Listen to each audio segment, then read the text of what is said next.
Assalamualaikum warahmatullahi wabarakatuh. Halo semua, perkenalkan nama saya Juliana Agustina Kirani. Saya dari Prodi Pendidikan Sejarah semester 5. Ini adalah tugas mata kuliah historiografi yang diampu oleh Bapak Usmaidi selaku dosen mata kuliah historiografi. Maka dari itu, tema kali ini membahas mengenai historiografi tradisional.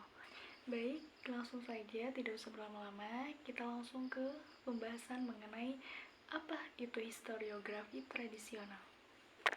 Baik, sebelum kita ke pembahasan mengenai historiografi tradisional, saya akan sedikit menjelaskan apa sih yang dimaksud dengan historiografi. Jadi, historiografi itu terbentuk dari dua kata, yaitu history yang artinya sejarah dan graph artinya tulisan. Jadi, historiografi artinya adalah tulisan sejarah. Lalu, perkembangan historiografi di Indonesia itu ada 3 macam. Yang pertama, historiografi tradisional, yang kedua, historiografi kolonial, yang ketiga, historiografi modern.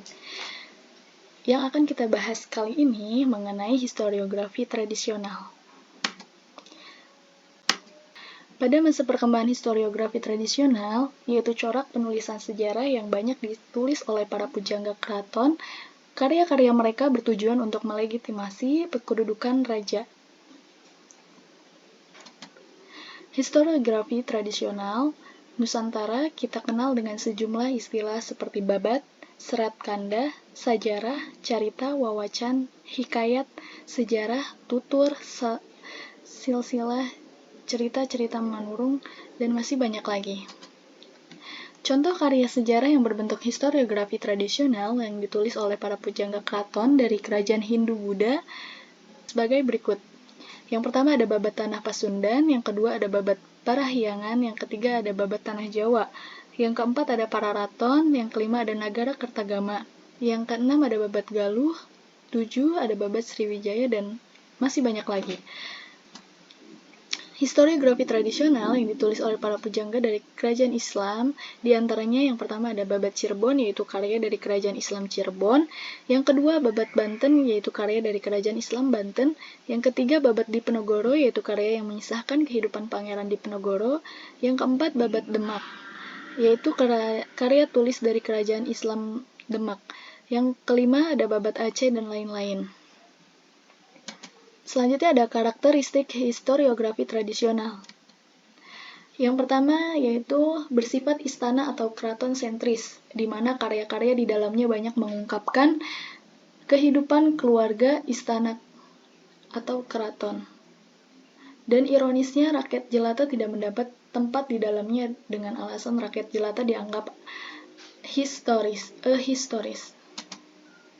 Yang kedua ada bersifat religio atau magis, artinya dalam historiografi tradisional, seorang raja ditulis sebagai manusia yang memiliki kelebihan secara batiniah, dianggap memiliki kekuatan gaib, tujuannya agar seseorang raja mendapat apresiasi yang luar biasa di mata rakyatnya, sehingga rakyat takut, patuh, dan mau melaksanakan perintahnya. Rakyat akan memandang bahwa seorang raja keberadaannya di muka bumi merupakan sebagai perwujudan atau perwakilan dari Tuhan. Yang ketiga bersifat regio atau sentrisme, di mana cerita sejarah berpusat kepada kedudukan sentral raja, sehingga menimbulkan raja sentrisme. Sebagai contoh, ada historiografi tradisional dengan secara vulgar memakai judul dari nama wilayah kekuasaannya seperti babat Cirebon, babat Bugis, dan babat Banten. Keempat ada bersifat etnosentris. Artinya dalam historiografi tradisional ditulis dengan penekanan pada penonjolan atau egoisme terhadap suku bangsa dan budaya yang ada di dalam wilayah kerajaan. Psikopolitisentrisme, artinya historiografi tradisional ditulis oleh para pujangga sangat kental dengan muatan psikologis seorang raja, sehingga karya historiografi tradisional dijadikan sebagai alat politik oleh sang raja dalam rangka mempertahankan kekuasaannya. Tidak perlu terlampau heran kalau karya historiografi tradisional oleh masyarakat setempat dipandang sebagai kitab suci yang di dalamnya penuh dengan fatwa para pujangga dalam pengabdian terhadap sang raja.